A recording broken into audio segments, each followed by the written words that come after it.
Well, hello and welcome, everybody. You are back with us on Paths to Pleasant Places. So, this is our monthly live event that we host here on LinkedIn, and it's part of a series that we have picked up. This is number 3, and we plan to be here every month for now on a Thursday, and usually the last Thursday of the month. That's what seems to be working out really well. So, just thank you for joining us. Thank you for being here and listening to what we want to share about breaking barriers and the judging mindset.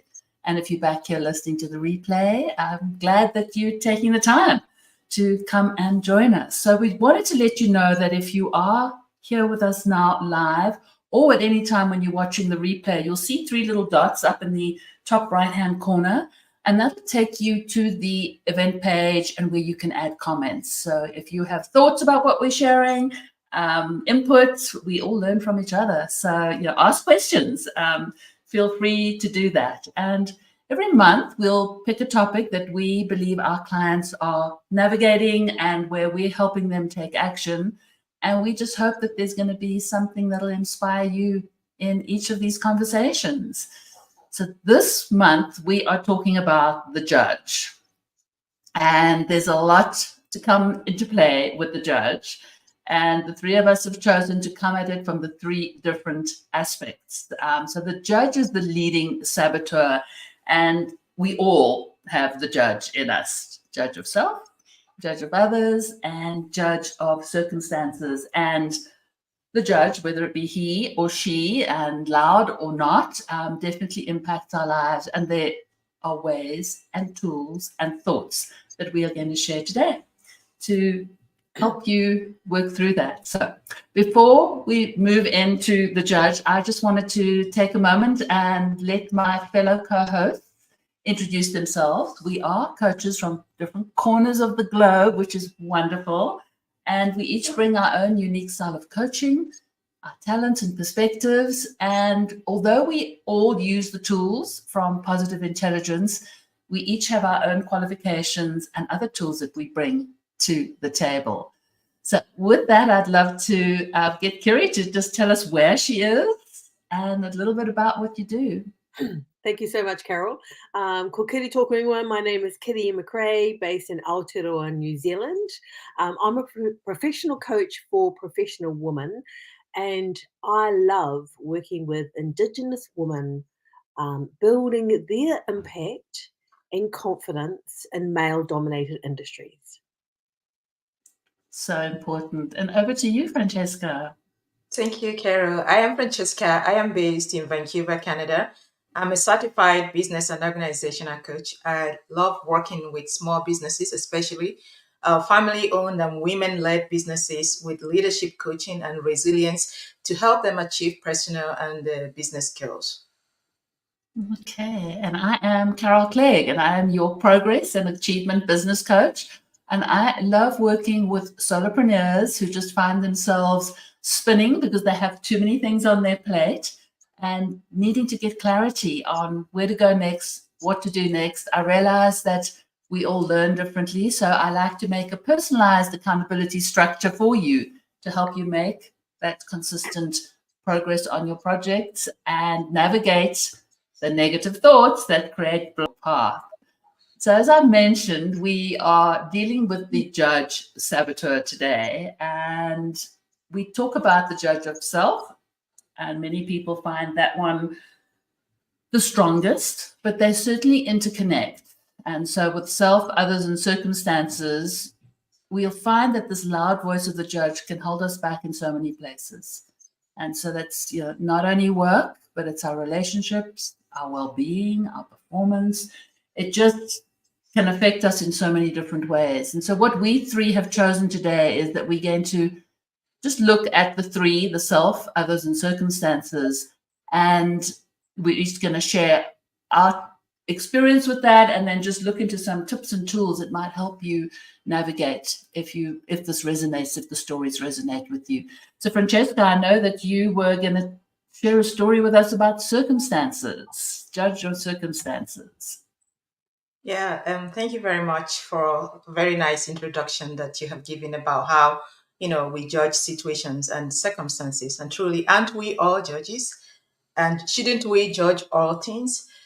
But it pretty much depends on the mindset, the preconceived notions, the negative stereotyping, and the situational overlook that influences how we judge, situations and circumstances. And this brings me to an interesting story which I have come across severally during leadership training. It might be true, or maybe it's just intended to help create an understanding of a particular content.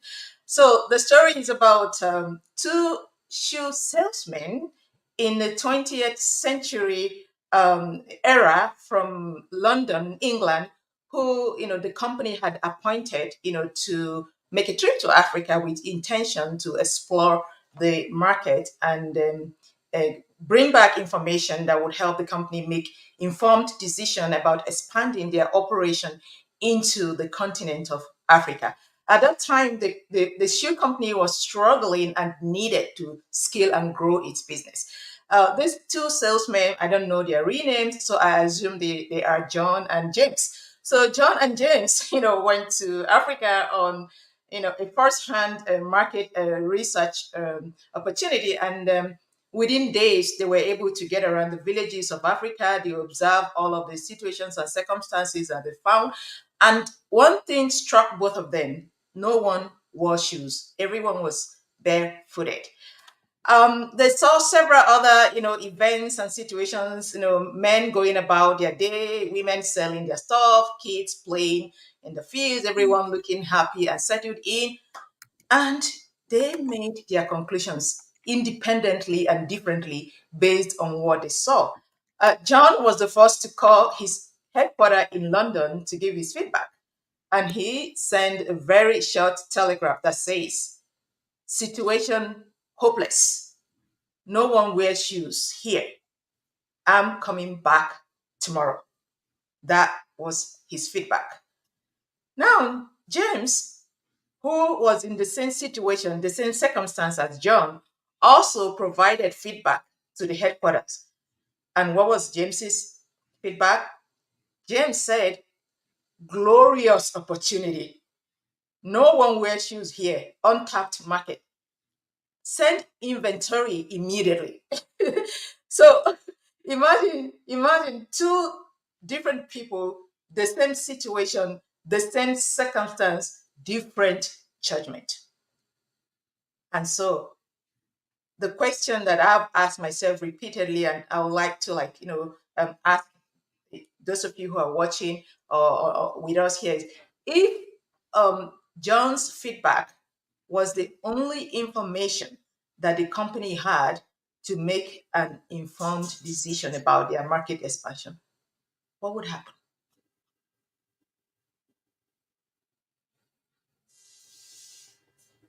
So limiting. I mean, if you think about it, that, they are sending somebody out into the field and trusting that that feedback is going to help them take the next step.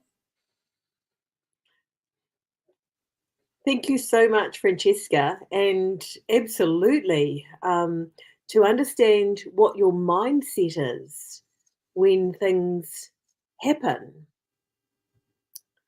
what advice would you give to the people, to us, and the people listening to this?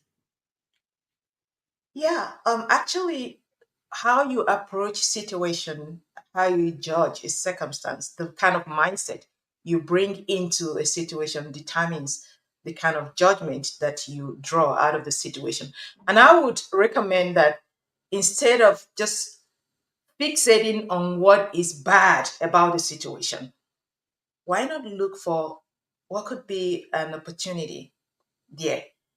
Instead of going with a fixed and preconceived mindset about the situation, why not approach the situation with curiosity, humility, and a source of empathy?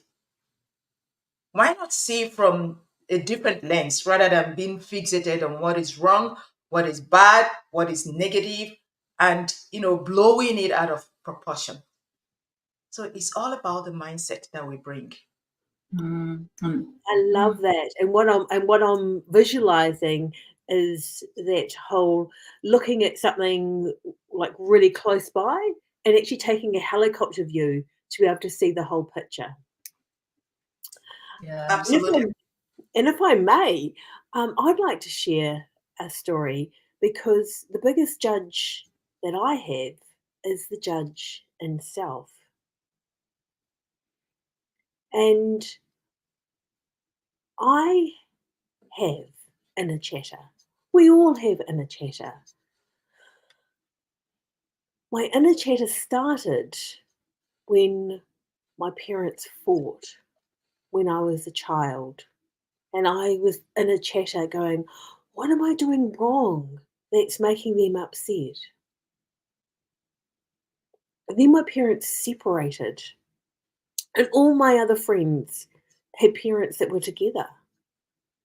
And I said to myself, I wasn't good enough because I no longer had parents that were together.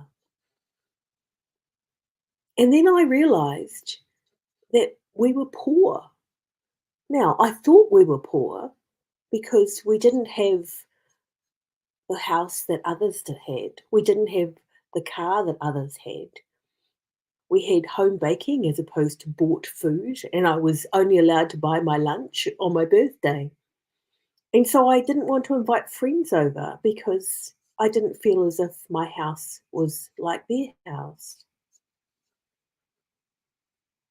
And it wasn't until I was an adult and I realized that my judging was not real. It was my aha moment that it was based on assumptions and how I saw myself. And that what I offered the world was so much more than whether I had parents together, whether we had money. It was who I was as a person. It really came true for me when I used to look at a friend of mine and think that she had the perfect life. Like I loved going to her place because it was a flash house, they had a flash car, they had all these puzzles, they had all this yummy food. And I thought she had the perfect house. And her father had a job that said manager in it. And then when we were adults, I heard that her parents had separated. And I heard that her father had been battling the bottle Mm, for all the time that they were together. And that the life that I perceived was perfect that my friend had wasn't. And so I realized that when I was judging myself not on facts, but on assumptions that I've made of other people. And it was a habit that became really real for me because when I lost my job through the redundancy, I looked at it personally as to what I'd done wrong. And it was draining. It was really draining. And so for me, that judge of self, as Francesca has shared, is around taking another lens on it. It's looking at it from a different perspective. right. Powerful share. Thank you, Kerry, because what comes to mind, and I'm going to ask you, you're explaining how, and our voice can be so loud. That judge voice was obviously very loud for you growing up. As we move now into the tools that we're using, and specifically with positive intelligence, I would be saying to you now, Kerry, if you had to sit there for a moment, I don't want you to stay in that judging of self. I would say, where could we go to explore? Because when we allow our thoughts to rule and become so loud, my first thing is, what do you want to do with those thoughts? Mm. So, if I may share, the first thing I want to do with those thoughts are acknowledge them. They're Mhm. completely normal. They're who I am. Like, don't try and block them out, but accept them and accept that they are actually something that I'm feeling that's real. Mhm. And And that, then, yeah, sorry, that I was going to say that I hear the word empathy next. mm, Could and you then apply that? absolutely. And then it's actually like, as Francesca has said, do a bit of a zoom out. Like, actually be a bit kind to myself and think to myself, well, actually, this may not have gone as I would have liked, or I haven't performed perhaps as someone else may have performed, but my gosh, I've learned from this. And that's going to make me richer within myself going forward. Absolutely. So would you agree that there's a gift to be found in this journey?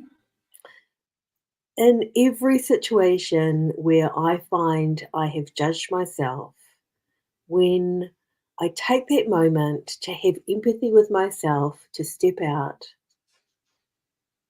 I always can find a gift and opportunity.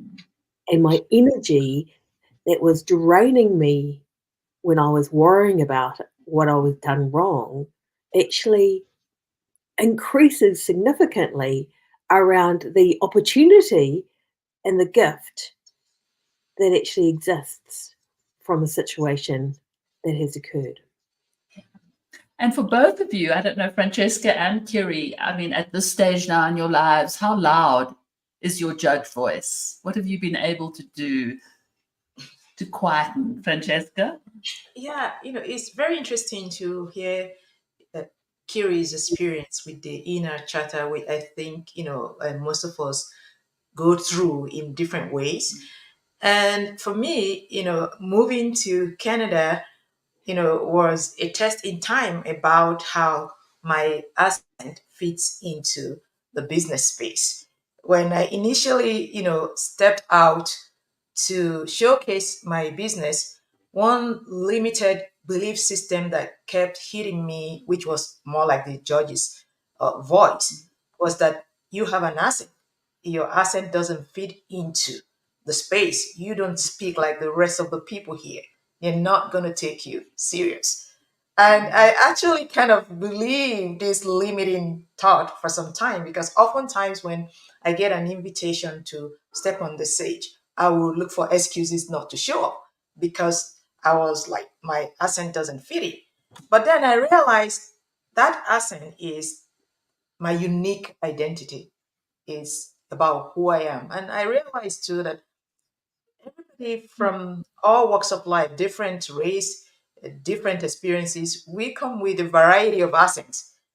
And that shouldn't stop how we interact and relate with one another. And so I took the bold step to step out there. I'm like, okay, let what is supposed to be, a sense of fear become a sense of grace for me to step onto the stage and, showcase myself without being battered by the judge that my asset doesn't fit in. So I was able to overcome that, but by first acknowledging that it's a problem and then finding the gift. The gift and opportunity was for me to show up as my authentic self. So that helps me to develop authenticity, which I know no one can take away from me. Absolutely. And Kiri, how have you found that what works for you to quieten the So judge first of voice? all, I would say that judge of self and the chatter is completely normal. We're not broken. It happens to me every day, and it probably happens to you every day. But actually, it's being kind to ourselves and looking at it from all the different perspectives to actually go, which is the way forward? What is going to be that gift and opportunity and learning that comes from this? That, yeah, and that just brings me to the other part of the judge that we mentioned in the beginning, judge of others. And I think there's an interconnection between the harshness of how we judge ourselves and then step into judging others. It's not we feel better and therefore we can step into judging others. I think it's often an insecurity and perhaps sometimes a lack of confidence. But our judge does. It causes so much of our disappointment, anger, regret, shame, anxiety. So we do want ways that we want to recognize it. We want to give it the space and acknowledge, but we do want ways to reduce that chatter. And so some of the things that I have just thought of, judging others used to be fairly high on my list. And Francesca, I can relate to you, culturally, because moving here for us from South Africa, there was a lot of judging of others going on. And that was because we were a different culture and not fitting into or not knowing the culture of where we were coming to. And so, sometimes one can go ask yourself, well, what can I appreciate about the person that I'm judging?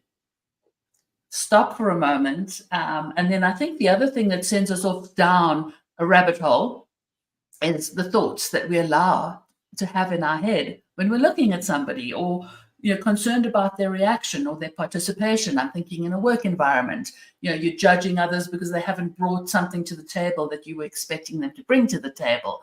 Well, what are the thoughts in your head, and are they true? Are they factual? Are they true? So just remembering that, being curious, remembering that we don't know where somebody's been that day, what they're dealing with. And I'm thinking, Francesca, did you share the story with us previously, or Kiri, of the man sitting at the railway station with the kiddos that were going crazy and not realizing what the children had been through that day? And there were people judging others and judging those circumstances. So, I think that we're not serving ourselves because it does create anxiety. And then what we'll discover is that we have other saboteurs that jump up and down and like to have a dance party, as we say, with the judge, and then fuel and facilitate that even more. And we're going to be digging into that in future episodes a little more about these other saboteurs that accompany, there are 9 of them that you'll hear us talking about, but then also the importance of the sage. So, being able to recognize, we talk about the story of having your hands on the hot stove. Does that serve us? Yes, it does, but for a moment, and then to help us move on. So, I don't know, thoughts on that?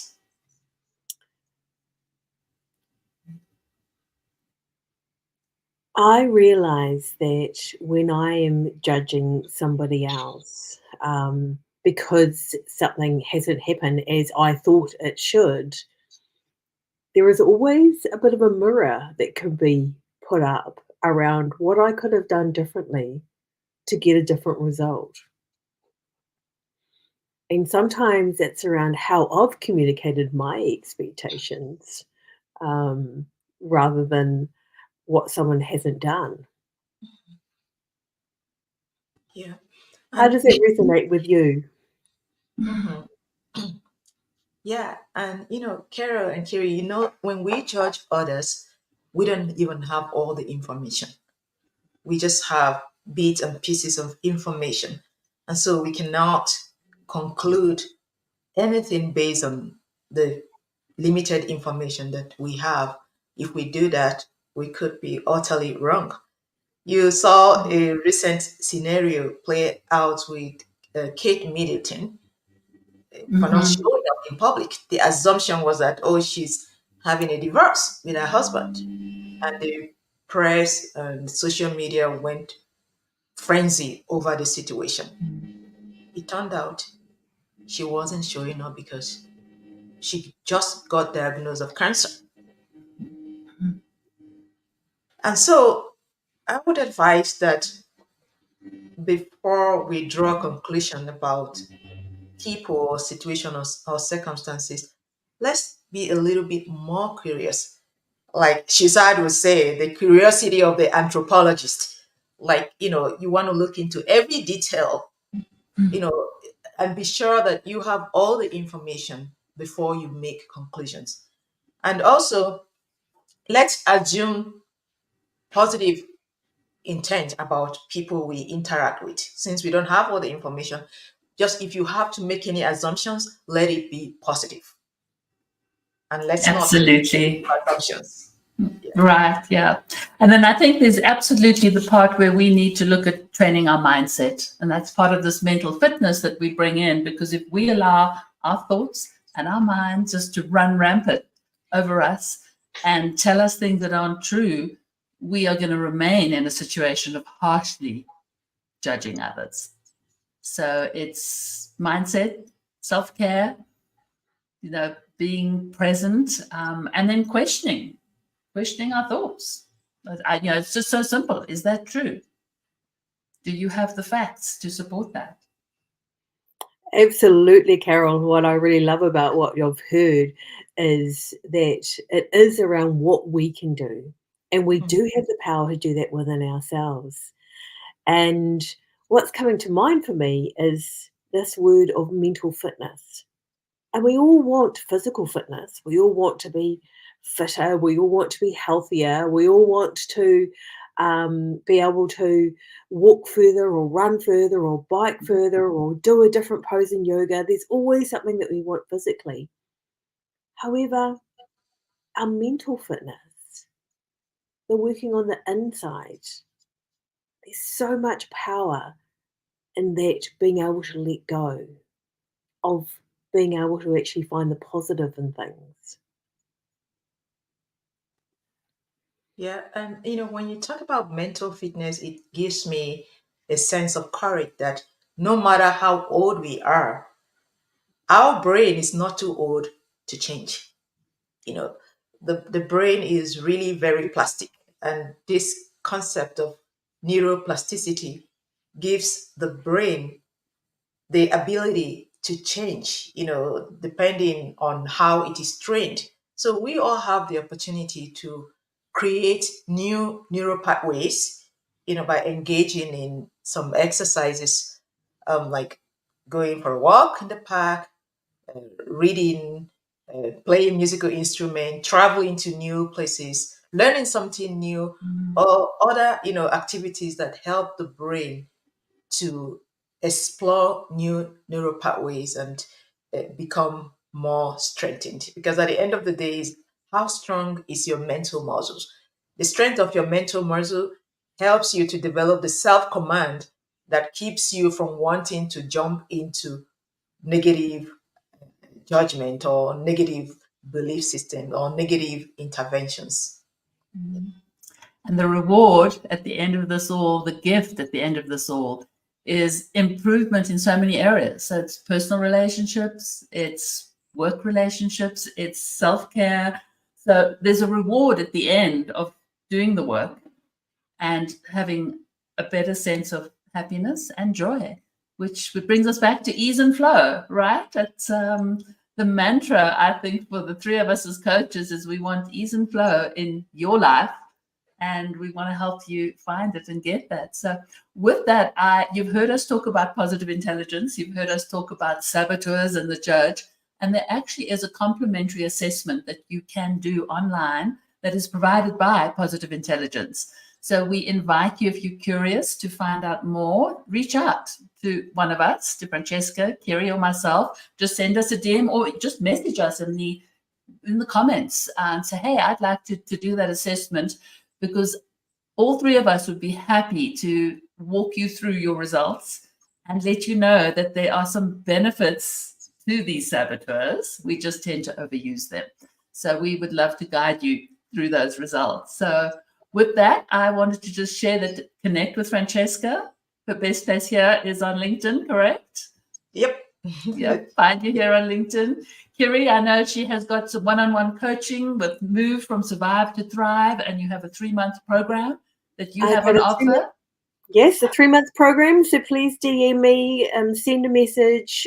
Be great to connect and really work with you on your positive mindset and your mental fitness. Because when I think about the mental fitness, I think about that there's a ripple effect and how many other people that it impacts. Absolutely. And you, Carol? And for myself, staying with the subject that we've been talking about, I'm going to do a little mini workshop webinar on May the 9th, and I'll put that link in the comments of our event from today. So for those that have been here listening, for those that listen to the replay, thank you. And to my lovely co-hosts, co-coaches, thanks for joining me today. Ngā mihi, thank you so much. Thank you. Wonderful to be here. Thank you.